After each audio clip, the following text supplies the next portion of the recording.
Friday, April 3rd, year 33 of the Common Era. Nisan 14 on the Hebrew calendar, the day of preparation for the most important Passover of the year. At noon, the sky suddenly darkens, and that same evening, while the body of a Jewish carpenter is being taken down from a Roman cross outside the walls of Jerusalem, the full moon of Passover rises from the eastern horizon, already partially eclipsed. A blood moon, exactly as the prophet Joel had predicted 700 years earlier. But here is the question that almost no one asks. Why that precise day? Why that precise year? Why not 10 years earlier? Why not 50 years later? Why not in Babylon, or in Athens, or in Rome itself? Why on a Friday, during a Passover, under a blood moon, in the only 30-year window of human history when crucifixion was a Roman punishment and the event was broadcastable to the entire civilized world? What you are about to discover is the story of a convergence. A convergence so improbable, so mathematically precise, so historically irreplicable, that some scholars have called it the most extraordinary timing in the history of religion. Three converging streams: politics, calendar, sky. Three highly improbable coincidences that all aligned in a window of a few hours, in a single city, in a single year. And if God truly chose this moment, why did he choose precisely year 33? What was so unique about that year that no other year in human history could replicate it? To find out, we need to start 3 centuries before the crucifixion, with a Macedonian king who had no intention of preparing the world for the arrival of a Jewish Messiah. And yet, without him, none of this would have been possible. In the year 336 before our era, a young man of 20 years old ascended the throne of Macedonia. His name was Alexander, son of Philip. Within 13 years he would conquer the largest empire the ancient world had ever seen, stretching from the Adriatic Sea to the borders of India. He would die at 32 in Babylon, leaving his domain divided among his generals. But the cultural impact of his conquest would last for centuries. Alexander imposed Greek language, culture, and philosophy on the conquered peoples, uniting for the first time in history the entire Mediterranean basin and a vast portion of the Middle East under a single linguistic and cultural code. This is the moment historians call Hellenization. By the 2nd century before our era, an educated person in Alexandria could read the same texts as a person in Antioch, Ephesus, Athens, Rome. The Hebrew Bible itself was translated into Greek between the 3rd and 2nd centuries before our era, in a translation called the Septuagint, making the prophecies of Israel readable to any educated Gentile of the entire Mediterranean. Then came Rome. Between the 2nd and 1st centuries before our era, the Roman Republic absorbed all the territories conquered by Alexander, plus much more. By the time Octavian Augustus became the first emperor in 27 before our era, the Roman Empire stretched from the Atlantic Ocean to the Euphrates River, and Rome did something that before then no empire had ever managed to do. It guaranteed peace. The historians call it the Pax Romana. From the year 27 before our era until approximately the year 180 of our era, the Mediterranean basin and the surrounding territories experienced an almost uninterrupted period of stability. The roads were safe. Maritime trade flourished. Travelers could move from Spain to Syria without crossing borders, without showing passports, without changing currency, often without even changing language. Without the Pax Romana, the missionary expansion of early Christianity would have been physically impossible. Paul of Tarsus traveled along Roman roads, on Roman ships, in Roman cities, addressing Greek-speaking audiences who could read texts written in coin. Without the Roman roads, no Paul. Without the coin, no readable Gospels for the diaspora. But there is something even more important, something that has to do with the very method of Jesus' death. Because here, we touch a detail that almost nobody notices, but that changes everything. Pay attention to this next point, because it explains why the timing was not just convenient, but absolutely necessary. Crucifixion was a Roman punishment, specifically Roman, reserved by Rome for a precise category of crimes, particularly sedition, treason, and insurrection by non-citizens. The Jews of the first century did not crucify. The Hebrew Penal Code provided for stoning, burning, beheading, and strangulation as forms of capital execution. None of these involved being hung from a piece of wood. The book of Deuteronomy, chapter 21, verse 23, says explicitly that the body of one hanged on a tree is cursed by God. For a Jew, dying on a cross was the most theologically humiliating death conceivable. It was the death of one rejected even by God himself. And here is the paradox. Precisely this death, considered the most cursed by Hebrew tradition, became central to the Christian message. Because the Apostle Paul, citing exactly that verse from Deuteronomy in his letter to the Galatians, would explain that Jesus had become a curse on our behalf, taking upon himself the curse that was due to us. Without crucifixion, without that specific form of execution, this particular Pauline reading of Christ's death as redemptive curse would have been impossible to formulate. But crucifixion was a Roman tool, used systematically only when Rome controlled a territory directly, and Rome controlled Judea directly only between the year 6 of our era, when it deposed the ethnarch Archelaus and converted the region into a Roman province under direct prefect, and the year 66, when the great Jewish revolt began that would lead to the destruction of Jerusalem. 60 years of direct Roman control over Jerusalem, during which a Jewish prophet could be sentenced to crucifixion by a Roman governor. Before the year 6 of our era, Judea was a client kingdom administered by Herod and his sons. Roman crucifixion would have been politically complicated. After the year 66, Jerusalem was first besieged and then destroyed. The temple was burned in 70. The city itself was razed in 135 after the Second Revolt. There would no longer be a Jerusalem in which to be crucified before a Passover crowd. 60 years. A window of 60 years in which everything had to happen. And in those 60 years, who was the Roman governor in office? For most of the period, governors changed quickly, with terms of 1 or 2 years, lacking the political stability necessary to handle a delicate religious case. Except for one. A Roman prefect named Pontius Pilate, who governed Judea from the year 26 to the year 36 of our era. 10 years, the longest tenure of any prefect of Judea before the Great Revolt. And it is in those 10 years that the trial of Jesus took place. Within a window of 60 years that allowed Roman crucifixion in Jerusalem, only 1 decade had a stable enough governor to manage a politically explosive trial. And it is precisely in that decade that the death of Jesus is dated. If you have followed me up to this point, you are starting to glimpse what I mean by convergence, the Greek language that makes the message readable, the Roman roads that allow for missionary expansion, the Pax Romana that guarantees the safety of travels. Roman crucifixion as the only instrument capable of producing the specific theological curse predicted by the Old Testament, and a 60-year window during which all this was possible. But this is just the political layer.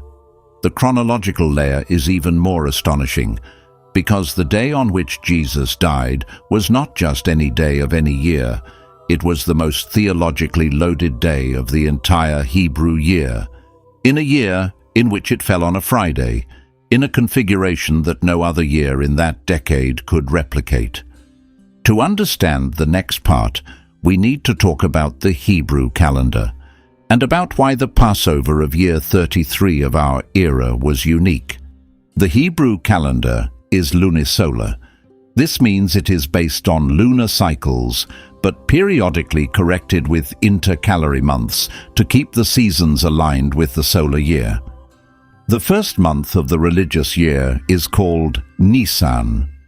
It begins with the new moon of spring, and on the 14th day of Nisan, that is, on the night of the full moon of spring, the festival of Passover is celebrated.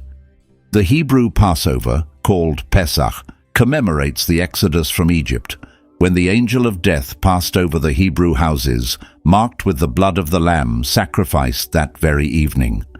Now, here is the central point. The Christian Gospels are explicit on one fact. Jesus died on the day of preparation for Passover, that is, on Nisan 14, the very day on which the Passover lambs were being sacrificed in the Temple of Jerusalem. The Apostle John makes the parallel completely explicit in his Gospel, writing that Jesus is the true Lamb of God who takes away the sin of the world. The crucifixion, in Christian theology, is not just a historical execution. It is the sacrifice of the true Paschal Lamb, predicted by the slaughter of the lambs in Egypt centuries earlier. But the Hebrew Passover does not always fall on a Friday. It can fall on any day of the week. The Hebrew calendar follows the lunar cycle, while the days of the week follow the solar cycle of 7 days established by Genesis. So, in some years, Passover falls on a Sunday, in others on a Tuesday, in others on a Saturday. The probability that Nisan 14 falls on a Friday is, in principle, 1 in 7. It must be said that the Hebrew calendar has postponement rules that slightly modify this distribution, but the order of magnitude remains. Now consider the constraints. The Gospels tell us that Jesus died on a Friday, the day of preparation for the Sabbath, and we know from the Gospels themselves that he died during the Passover, that is, on Nisan 14, or in any case, in the immediately surrounding days. This means we are looking for a year in which Nisan 14 of the Hebrew calendar fell on a Friday of the Julian calendar, within the 10-year window of Pilate's tenure, that is, between 26 and 36 of our era. This configuration occurs only twice. It happened on Friday, April 7th, year 30 of our era, and it happened on Friday, April 3rd, year 33 of our era. 2 dates. Only 2.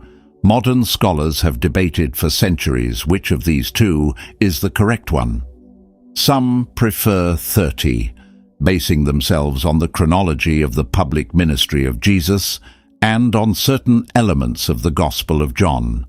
Others prefer 33, basing themselves on the same chronology, but interpreting the years of ministry differently, and on certain very specific astronomical phenomena that we will examine shortly.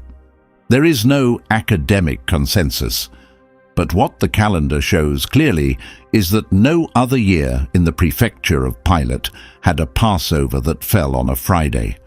The Hebrew calendar, mechanically, allowed only 2 possible dates, 30 or 33. But there is more, because 33 is preferable for an additional reason that has nothing to do with astronomy or with the Hebrew calendar. It has to do with a Hebrew prophecy written 6 centuries earlier in the gardens of Babylon by a prophet who had never set foot in Jerusalem, a prophecy that predicts to the year, perhaps to the day, the death of the Messiah of Israel. And the convergence between that prophecy and the year 33 is so precise so mathematically exact that for 2,000 years rabbis, theologians and scholars have argued about how it is possible. The prophet's name was Daniel, and his story is one of the strangest of the entire Old Testament. In the year 586 before our era, the Babylonian king Nebuchadnezzar II invaded the kingdom of Judah, conquered Jerusalem, destroyed the Temple of Solomon, and deported much of the population to Babylon. Among the deported, according to tradition, was a young Jewish nobleman named Daniel. The book of Daniel, written in part in Hebrew and in part in Aramaic, tells the story of his life as a counselor at the Babylonian court, of his prophetic visions, and of the political and theological events that marked his existence. It is one of the most controversial books of the entire biblical canon, both for its dating, on which scholars are divided, and for the precision of its prophecies, which has led some to think that it was written after the events it claims to predict. But there is one prophecy of Daniel that, regardless of when it was written, has always been one of the most discussed messianic prophecies of all time. It is found in chapter 9, and it is called the prophecy of the 70 weeks. The story is this: Daniel, in the first year of Darius the Mede, that is, around 538 before our era, is praying. He is reading the prophecies of Jeremiah, in which it is said that the Babylonian exile would last 70 years. Daniel calculates that those 70 years are about to end. He prays for the restoration of Jerusalem. He prays for the return of his people. And as he is praying, the angel Gabriel appears to him and gives him a revelation that will change Hebrew theology forever. "Listen to me," Gabriel says. 70 weeks have been decreed for your people and for your holy city, to put an end to transgression, to seal sin, to atone for iniquity, to bring everlasting righteousness, to seal vision and prophecy, and to anoint the most holy. Then know and understand. From the moment when the order goes forth to rebuild Jerusalem until the coming of an anointed one, a prince, there shall be 7 weeks. Then, for 62 weeks, it will be rebuilt with squares and walls, but in times of distress. After the 62 weeks, an anointed one will be cut off, but not for himself. The text is dense. It is written in symbolic language. But the rabbis of antiquity, the early church fathers, and modern Bible scholars have all agreed on the basic interpretation. The 70 weeks are not 70 weeks of 7 days each. They are 70 weeks of 7 years each, a total of 490 years. The clock starts at the moment when an order is given to rebuild Jerusalem. And after 69 of those weeks, that is, after 483 years, a Messiah, an anointed one, will appear. And this Messiah will be cut off. The Hebrew expression used, yikaret, means precisely killed, eliminated, executed. In other words, Daniel was writing 6 centuries before our era that exactly 483 years after a specific decree to rebuild Jerusalem, the Messiah of Israel would appear and would be killed. Now, when was this decree issued? The book of Nehemiah tells us, chapter 2, verse 1. In the month of Nisan, in the 20th year of King Artaxerxes, the Persian king authorized Nehemiah to return to Jerusalem and rebuild the city, the walls, the gates. Historians have dated this decree, based on Persian and Babylonian records, to the spring of the year 445 before our era. Some scholars prefer 444, others 445, with a margin of error of about a year. But the consensus is clear. The decree of Artaxerxes that allowed the rebuilding of Jerusalem was issued between 444 and 445 before our era. Now, do the math. And here we have to pause, because the calculation is delicate and deserves to be explained step by step. The Hebrew prophetic year, the one used by Daniel, was a year of 360 days, not 365 and a quarter as our solar calendar. We know this because the book of Revelation explicitly defines the 70th week of Daniel as lasting 1,260 days, divided into a half week of 3.5 years. 3.5 years times 360 days gives exactly 1,260. The book of Daniel itself, in chapter 12, verse 7, speaks of a time, times, and half a time, that is, again 3.5 years, and equates them to 1,290 days in another passage. The Hebrew prophetic calendar, distinct from the civil Hebrew calendar, used a stylized year of 360 days for prophetic calculations. So 69 weeks of 7 years each, with each year of 360 days, gives a total of 173,880 days. The British biblical chronologist Sir Robert Anderson, in his book The Coming Prince, published in 1894, attempted this calculation with extreme precision. He started from the decree of Artaxerxes, which according to his calculations was issued on the 1st of Nisan of the year 445 before our era, equivalent to March 14th on the Julian calendar. He added 173,880 days, and he arrived at a date that, according to his own framework, fell precisely on the day of the triumphal entry of Jesus into Jerusalem. Anderson's calculation was influential, but it has also been subject to criticism over the decades. Some historians have argued that his dating of the decree of Artaxerxes was off by 1 or 2 years, that his application of the prophetic year of 360 days outside its original context was methodologically debatable, and that the absence of a year zero in our calendar requires adjustments he did not always make consistently. The British scholar Harold Hohner in 1977 redid Anderson's calculations with corrected historical data and arrived at the conclusion that the death of Jesus had to be dated to Friday, April 3rd, year 33 of our era. Other modern scholars applying different chronological assumptions arrive at year 30 or year 32. What all these calculations share, however, is the conclusion that the prophecy of the 70 weeks points to a window of years that includes both possible dates of the crucifixion. The exact day depends on which scholar you follow. The general window does not. It is striking to think about it.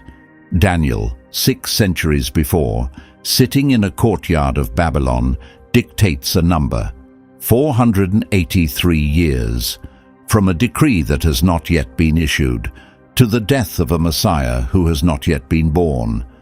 And that number, calculated by hand with the right assumptions about the Hebrew calendar, falls within a margin of years on a date that, 25 centuries later, NASA's astronomical software identifies as one of only 2 possible Fridays of Passover in the entire decade of the Roman governor under whom the events allegedly took place.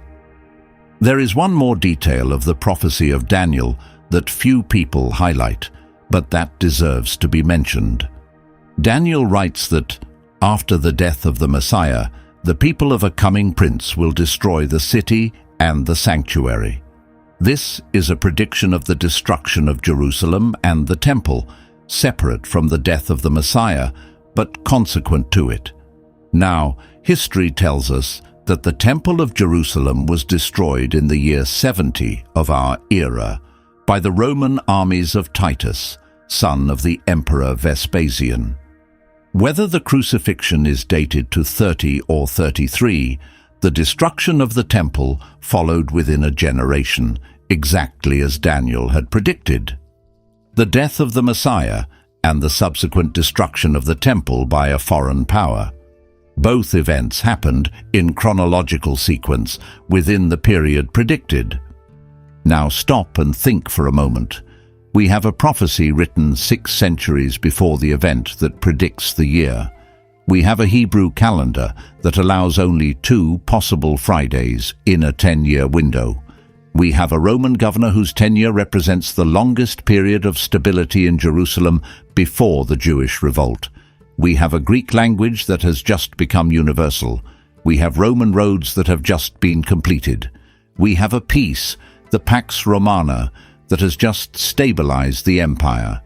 All of these factors converge on a window of 3 or 4 years, and within that window, only a few specific Fridays. If God truly orchestrated this, the timing has been calculated for centuries. But the prophecy of Daniel is not the only one.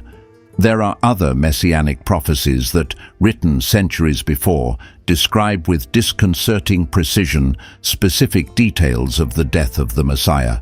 And these prophecies, taken together, point not just to a year, but to a specific kind of death, in a specific kind of place, with specific kinds of phenomena. 3 of them, in particular, deserve to be mentioned, because they paint a portrait that 2,000 years later fits with disturbing accuracy. The first is in the book of Psalms, chapter 22. It is a Davidic psalm, traditionally attributed to King David himself, written in the 10th century before our era, that is, 300 years before the Babylonian exile, 300 years before Daniel, 1,000 years before the events of Jerusalem of the year 33. The psalm begins with a phrase that any reader of the Gospels recognizes immediately. My God, why have you forsaken me?" These are exactly the words that Jesus, according to the Gospels of Matthew and Mark, pronounces on the cross in the moment closest to his death. The Hebrew expression is Eli, Eli, lima sabachthani, the Aramaic version of the same words. But the psalm goes on, and it describes things that should not have been describable in the 10th century before our era. They have pierced my hands and my feet. I can count all my bones. They divide my garments among them and cast lots for my clothing. They mock me, they surround me, they have brought me down to the dust of death. Crucifixion was a Roman invention systematized only in the 2nd century before our era. Before then, executions by piercing the hands and feet did not exist as a recognized method of execution in the Middle East. The Hebrew Penal Code provided for stoning, beheading, burning, strangulation, nothing involving the perforation of the extremities. Yet King David, 1,000 years earlier, describes precisely a death by piercing of hands and feet, with onlookers casting lots for the clothes of the condemned. The Gospel of John describes exactly this scene. Roman soldiers, after crucifying Jesus, divide his clothing into 4 parts and cast lots for his tunic, woven in one piece without seams. The Gospel explicitly cites the Psalm of David as fulfilled. The second prophecy is in the book of Isaiah, chapter 53, the so-called Song of the Suffering Servant, written in the 8th century before our era, 700 years before the events of Jerusalem. It describes a Redeemer who, instead of triumphing militarily as the Hebrew tradition expected of the Messiah, is humiliated, beaten, and killed. He was wounded for our transgressions, crushed for our iniquities. By his stripes we are healed. Like a lamb led to the slaughter, silent before its shearers, he did not open his mouth. A lamb led to the slaughter, silent, on the day of Passover. The parallel with the paschal lamb sacrificed in Egypt, whose blood spared the houses from the angel of death, is theological. But the parallel with a man dying in silence on a Roman cross on Nisan 14, while the Passover lambs were being sacrificed in the temple a few hundred meters away, is historical. The third prophecy is in the book of Zechariah, chapter 12, verse 10. It is one of the most enigmatic messianic prophecies of the entire Old Testament. They will look upon him whom they have pierced. Pierced. The Hebrew word is dakaru, which indicates piercing with a sharp instrument. The term in Hebrew is generic enough to indicate piercing by sword, spear, or other weapon, and some Jewish commentators interpret it as referring to a wound suffered in battle by a future king of Israel. Zechariah was writing in the late 6th century before our era, after the return from Babylonian exile, in a period when Roman crucifixion did not yet exist as a systematic punishment. So, while the prophecy does not predict crucifixion specifically, the image of a messianic figure killed by piercing remained an enigma for Jewish commentators for centuries. The Gospel of John, chapter 19, verse 34 and 37, applies this prophecy to Jesus by describing how a Roman soldier pierces his side with a spear after his death, citing Zechariah explicitly as fulfilled. We have therefore 4 prophecies: Daniel that gives the year, Psalm 22 that gives the method of execution and the casting of lots, Isaiah that gives the silent and paschal character, Zechariah that gives the piercing. And then there is a 5th, perhaps the most surprising of all. The prophet Micah, chapter 5, verse 2, written in the 8th century before our era, predicts that the Messiah will be born in Bethlehem, a small Judean village. The Gospels of Matthew and Luke, written about 1,000 years later, place the birth of Jesus precisely in Bethlehem. 5 prophecies, 5 different periods, 5 different prophets, 5 specific details, all converging on the same person, on the same week, in the same city. If even a single one of these prophecies was fulfilled by chance, the calculation would be statistically improbable, but not impossible. But that all 5 converge on the same individual in the same place at the same predicted time requires a probability calculation that, in the words of mathematician Peter Stoner, is 1/10 to the 17th power, a figure that defies the imagination. But wait, because we still have not arrived at the most surprising part. The most surprising part is what happened in the sky on that single Friday of the year 33 of our era. And it is here that ancient theology meets modern science in a way that, until a few decades ago, no one had imagined. The sky on the day of the crucifixion is described in the Gospels with words that, for centuries, have been read as theological metaphor. From noon until 3 in the afternoon, says the Gospel of Matthew, darkness fell upon the whole earth.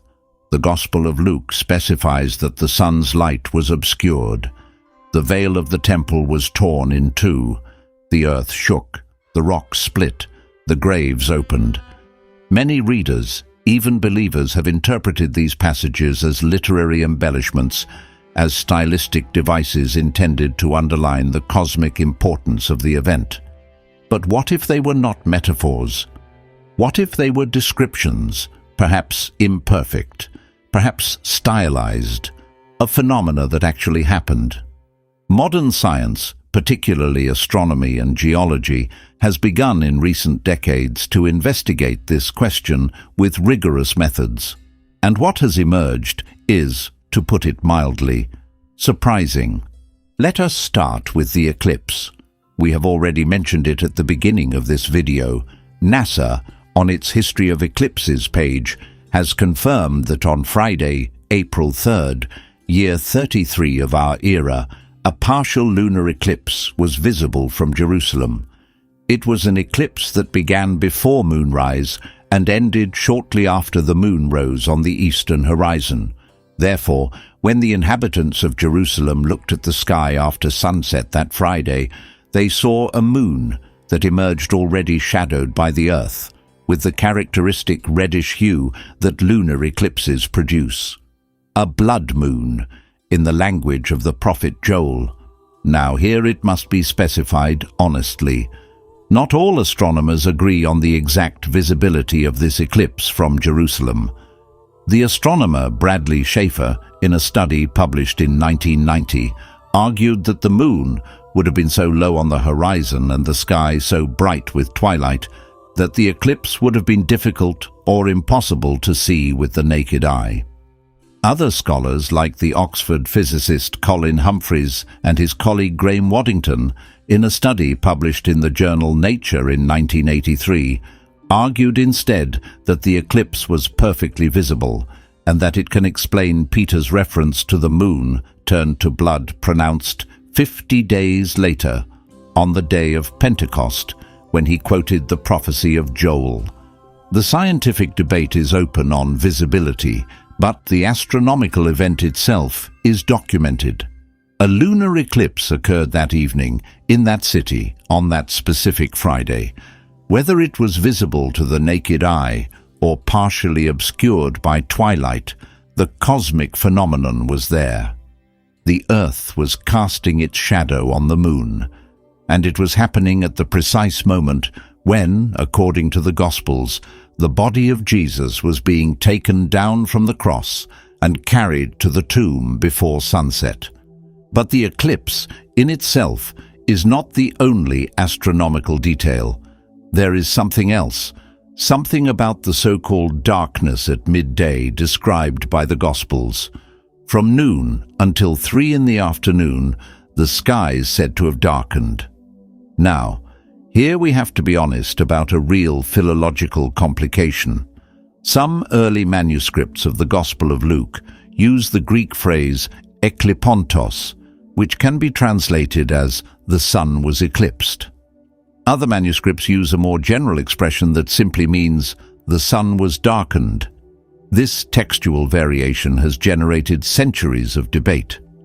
Skeptical scholars argue that the original text claimed a solar eclipse, and that this is an astronomical error by the Gospel writers, since a solar eclipse is physically impossible during Passover. Solar eclipses occur only during the new moon, when the moon passes between the earth and the sun. Passover, by definition, falls during the full moon, when the moon is on the opposite side of the earth from the sun. So whatever the darkness at midday was, it could not have been a solar eclipse. Conservative scholars argue that the Greek word can mean simply the light failed, without implying a technical eclipse, and that later copyists may have introduced confusion. Whichever reading we adopt, the phenomenon described by the Gospels was not a solar eclipse. So what was the darkness at midday? Some scholars have proposed that it was a khamsin, the dust storm typical of the Middle East in spring, which can darken the sky for hours and is well documented in Jerusalem in the months of March and April. Others have suggested an exceptional volcanic event in the Mediterranean that filled the atmosphere with ash. Others speak of a divine miracle that bends the laws of nature for theological reasons. The historical truth is that we do not know with certainty what happened, but we know that ancient sources, both Christian and non-Christian, mention an unusual darkness associated with the period of the crucifixion. The Greek historian Phlegon of Tralles, in the 2nd century of our era, mentions in his chronicle a great darkness that occurred under the reign of Tiberius, and that he calls remarkable. The Christian writer Tertullian, at the end of the 2nd century, refers his readers to this very tradition, suggesting that the event was known beyond Christian sources. Although the exact nature of these references and their historical reliability remain debated by scholars. The convergence between sun darkening at midday and blood moon at moonrise of the same day is, even in the most skeptical scientific reading, a remarkable coincidence. And it is a coincidence that, mathematically, can be replicated by no other Friday of Passover in the entire prefecture of Pilate. Year 30 had no eclipse visible from Jerusalem on the night of Passover. Year 33 did. Year 30 had no documented record of unusual darkness at midday. Year 33 had references in non-Christian sources. From an astronomical point of view, Year 33 of our era is unique in the decade of Pilate's tenure. If you are still with me at this point, you have understood what convergence we are talking about. Let us pause for a moment and recap, because we have piled up a lot of information and it is essential to see the entire picture clearly. After this brief recap, we will plunge into the most disturbing part of all, the part that asks if this convergence can really be just a coincidence, or if there is something more. We have seen that, between the year 6 and the year 66 of our era, Jerusalem was under the direct control of Rome. This was the only window in which a Jew could be sentenced to crucifixion by a Roman magistrate before the destruction of the city. Within this 60-year window, the longest and most stable tenure of a prefect was that of Pontius Pilate, from the year 26 to the year 36. 10 years. Within these 10 years, the Hebrew Passover fell on a Friday only twice, April 7th of year 30 and April 3rd of year 33. Of these two dates, only the second is accompanied by documented astronomical phenomena, including a partial lunar eclipse on the same evening. And this very date coincides with the temporal range predicted by the prophecy of the 70 weeks of Daniel, written 6 centuries earlier. Now I ask you, is this all coincidence? Or is it the sign of a cosmic timing that human beings struggle to even conceive? If this question is making you think, take a moment to subscribe to the channel, because what you are about to discover next is the part that most students of religion consider the most uncomfortable of all. It is the part where the convergence becomes so dense, so multi-layered, that simple chance no longer seems to suffice as an explanation. And it is also the part where the deepest paradoxes of biblical theology become impossible to ignore. Let us continue. Because the convergences do not end with politics, calendar, prophecy, and astronomy, there are still others, and each of them, taken individually, would be remarkable. Together, they form a portrait that has no equal in any other historical event. Let us begin with what historians of religion call the messianic expectation of first-century Judaism. In the years immediately preceding the crucifixion, Hebrew society was in a state of intense apocalyptic agitation. The Jewish historian Flavius Josephus, who lived in the 1st century and wrote his works in the years after the destruction of Jerusalem, documents an enormous quantity of self-proclaimed prophets, miracle workers, and false messiahs who agitated the population of Judea between the year 0 and the year 70 of our era. There was Theudas, who promised to part the waters of the Jordan as Joshua had done. There was Judas the Galilean, who launched a tax revolt against Rome. There was the Egyptian, who gathered followers on the Mount of Olives, promising to make the walls of Jerusalem fall. There were dozens, perhaps hundreds, of less documented figures who called themselves Messiah and gathered followers. Why this profusion of messianic figures precisely at that moment? The answer lies precisely in the prophecy of Daniel. The rabbis of the 1st century were calculating with great care the 70 weeks of Daniel.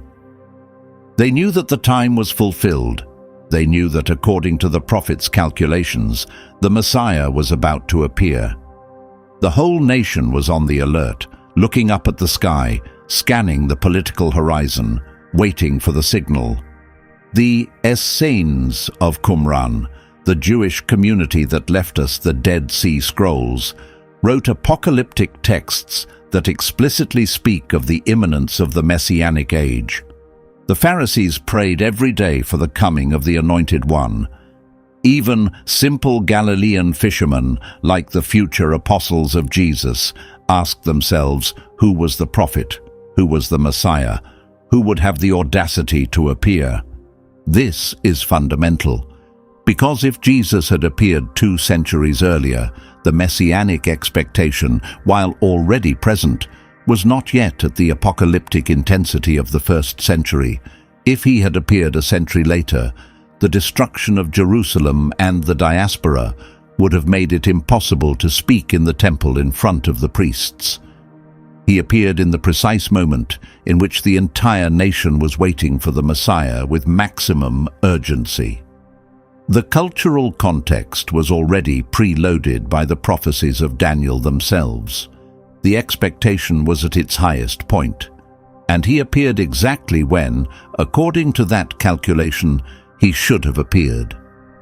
But there is more, because Jesus did not just appear in the right moment. He appeared by speaking a language that, suddenly, the whole world could understand. Greek Koine, the lingua franca created by Alexander's conquests, had by then been the international language of trade, philosophy and literature for nearly 3 centuries. The Septuagint, the translation of the Hebrew Bible into Greek, had made the Hebrew prophecies available to the entire educated world. When the apostles, after the resurrection, began to preach the message of Jesus, they did so in Greek, citing prophecies in Greek, writing Gospels in Greek, addressing Greek-speaking communities scattered across the entire Mediterranean. The 4 Gospels, the letters of Paul, the book of Revelation, the entire New Testament, all written in Koine. If Jesus had been born 500 years earlier, the message would have remained imprisoned in Hebrew and Aramaic, readable only to a small Middle Eastern people. If 500 years later, the Koine would have already declined as a universal language. He arrived precisely when this linguistic vehicle was at the peak of its diffusion. Now we have to talk about the most paradoxical detail of all. The Roman crucifixion, the very form of execution that should have ended Jesus' movement, became instead the central theological symbol of a religion that would conquer the empire that had crucified him. And the historical context that made this possible also made Jesus' death documentable in a way no other founding religious figure of antiquity could match. The other dying gods of the ancient world died in mythological circumstances, in ages so remote as to be beyond historical verification. Osiris, Dionysus, Mithra, all operated outside historical time. Their truth was symbolic, allegorical, ritual. No one expected documents proving they had really been killed in specific places, on specific dates. Jesus died on a date we can document with precision. Pilate's prefecture is attested by the Jewish historian Josephus, by the Roman historian Tacitus, and after 1961, by an archaeological inscription found at Caesarea Maritima by the Italian archaeologist Antonio Frova. Pilate was not a literary character. He was a real historical magistrate in the right place at the right time. 4 independent ancient sources, 3 of them non-Christian, confirm the basic skeleton of the gospel narrative. Tacitus, Suetonius, the Talmud, and Josephus, all referring to the death of a certain Christ in the period of Tiberius under the prefecture of Pilate. This is unprecedented for an ancient figure of comparable fame. We have less direct documentation of Hannibal or of many Roman emperors of the 1st century. None of this would have been possible 2 centuries earlier or 2 centuries later. And then there is the question of geography. Jerusalem. Why Jerusalem and not, for example, Athens or Rome or Alexandria? Why a small Middle Eastern town and not one of the great metropolises of the empire? The answer is multiple. First, theological. Jerusalem was the only city in the world where there was a temple to the only God of monotheism. The Hebrew theological tradition required that the Messiah appear in connection with that temple, that he be of the lineage of David, that he die during the Passover when the lambs were sacrificed. None of this could happen elsewhere. Jerusalem was the necessary stage from a doctrinal point of view. Second, geographically strategic. Jerusalem was located at the precise point of intersection between three continents: Africa to the south, Europe to the west, Asia to the east. Through Jerusalem passed the trade and pilgrimage routes that connected Egypt to Syria, Arabia to the Mediterranean. A message that started from Jerusalem could spread in all four cardinal directions through routes that already physically existed. Pilgrims who came from the diaspora to celebrate Passover came from places as distant as Rome, Carthage, Persia, Anatolia, Egypt, Cyrene. Each of these pilgrims returning home could become a vector for the news of what had happened in those days of April 33. The Book of Acts of the Apostles, in chapter 2, lists explicitly the nationalities of the pilgrims present in Jerusalem at the Pentecost that followed the crucifixion 50 days after Passover: Parthians, Medes, Elamites, inhabitants of Mesopotamia, Judea, Cappadocia, Pontus, Asia, Phrygia, Pamphylia, Egypt, Libya, Rome, Cretans, Arabs. 16 distinct geographical groups. From each of these regions, witnesses could carry home, in the months that followed, the news of the events that had unfolded in those days of Passover. Christianity, according to the Book of Acts itself, took root in communities scattered across 3 continents within a remarkably short period, helped by the very network of pilgrims who had gathered for the festival. A geographical diffusion that, from any other city in the empire, would have been far less effective. If you are still with me, you have started to see something that, the more we examine, the harder it is to ignore. Each detail, taken individually, could be a historical coincidence. The Pax Romana, the coin, the roads, Pilate, the Hebrew calendar, the prophecy of Daniel, the eclipse, the location of Jerusalem, the presence of pilgrims from 16 nations, but put together in the same window of a few hours of the same Friday, of the same Passover of the same year, in the same city, at the only intersection of 3 continents in the Roman world, they form a convergence so improbable that the calculation of the probability of casual coincidence requires figures that defy comprehension. Some Christian apologists have tried to make this calculation explicit. The American mathematician Peter Stoner, in his book Science Speaks of 1944, calculated that the probability that a single individual could fulfill, by simple chance, just 8 of the messianic prophecies of the Old Testament was 1/10 to the 17th power. It must be said that Stoner's calculation has been heavily criticized by professional statisticians, who point out that it assumes the independence of events that are not necessarily independent, and that it requires subjective judgments about which prophecies count and how to estimate their individual probabilities. Other authors have proposed different calculations with different numbers, but all face similar methodological objections. What remains beyond the specific numbers is a qualitative observation. The convergence of multiple prophetic, calendrical, political, and astronomical conditions on a single window of years is striking enough to have generated centuries of discussion. Of course, calculations of this kind require value judgments. They depend on how we count the prophecies, how we evaluate the independence of the various conditions, how we treat the elements that are ambiguous or interpretable.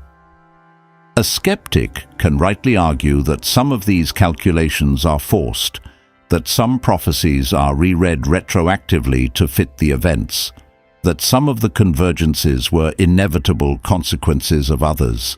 These objections are legitimate. But they do not eliminate the central question, which is, if the convergence we have described is the result of pure chance, why does it cluster so densely around a single Friday in a single year, in a single city, at the only moment in human history when all the necessary conditions were simultaneously present? But the real question, the question that remains suspended even after having examined all this, is another. It is, if everything in this story converges with such precision toward a single Friday in a single year, does this mean that the convergence is the work of an intelligent design? Or does it mean that we are seeing patterns that do not exist, that we are connecting points that, in reality, are not connected?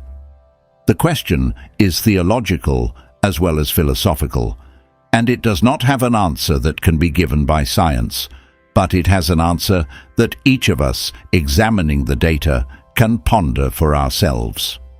Let us return for a moment to the physical scene of that Friday afternoon, 3 in the afternoon, Jerusalem time. The sky has been dark for 3 hours. A Jewish carpenter from Nazareth, beaten, scourged, condemned to death by a Roman governor, finally dies on a wooden cross outside the walls of the city. His followers are devastated.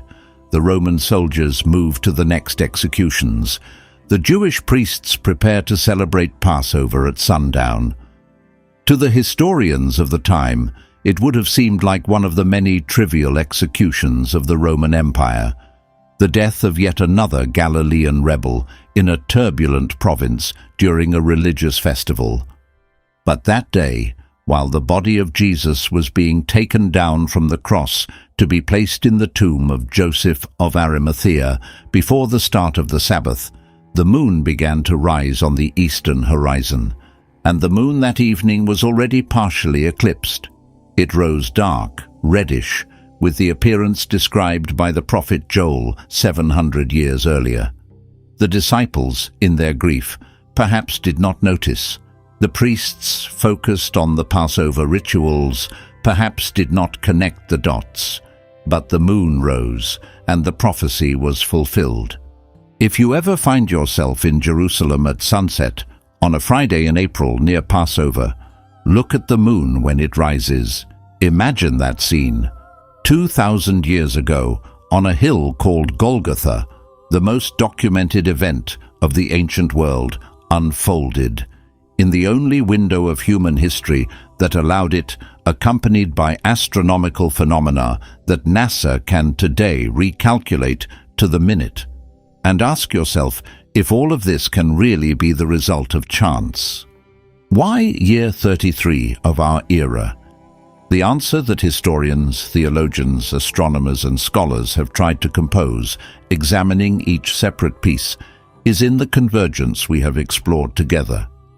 The Greek language ready to carry the message, the Roman roads ready to spread it, the Pax Romana ready to protect it, the Roman crucifixion ready to fulfill the theological prophecy of the cursed tree, the Hebrew Passover that fell on a Friday only twice in the prefecture of Pilate, the prophecy of Daniel that pointed to that very window of years, written 6 centuries earlier, the lunar eclipse that NASA can recalculate today to confirm the moon turned to blood, the geographical position of Jerusalem at the intersection of 3 continents, the pilgrims of 16 nations gathered for Passover, the Hebrew messianic expectation at its highest point, the Greek philosophical thought ready to receive a monotheistic message, Roman bureaucracy ready to document the event with precision impossible in other epochs. Each of these elements, taken individually, is a historical fact, documented, verifiable, discussable, put together in the same window of a few hours of the same Friday of the same year. They form a portrait that, even for the most skeptical, deserves at least an honest pause of thought. Believers will see in this convergence the signature of a divine plan. Skeptics will see a combination of historical contingencies that, looked at retrospectively, can appear more meaningful than they were. Both readings are legitimate, and neither can be definitively proven by historical or astronomical data alone.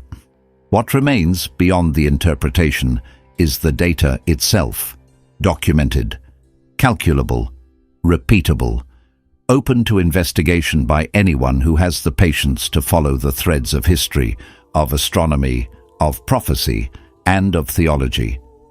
The choice of how to read this convergence belongs to each of us. If you have been wondering during this video how a small Middle Eastern people could produce such precise prophecies about the death of their own Messiah, there is another biblical mystery you should know about.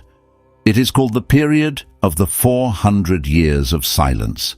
They are the centuries between the last prophet of the Old Testament and the arrival of John the Baptist, when the voice of God seemed to disappear entirely from Israel, while behind the scenes, every piece of the puzzle you have just seen in this video was being prepared. That story is told in another video on this channel. Click on the image you see now on the screen and continue the journey. And if you want stories like this one, hidden stories, forgotten stories, stories where science and scripture meet in ways that change forever the way you read the Bible, to keep arriving to you every week, subscribe now. Because here on this channel, we do not just talk about the Bible. We open the secret doors of the Bible, one at a time. And there are still many to open.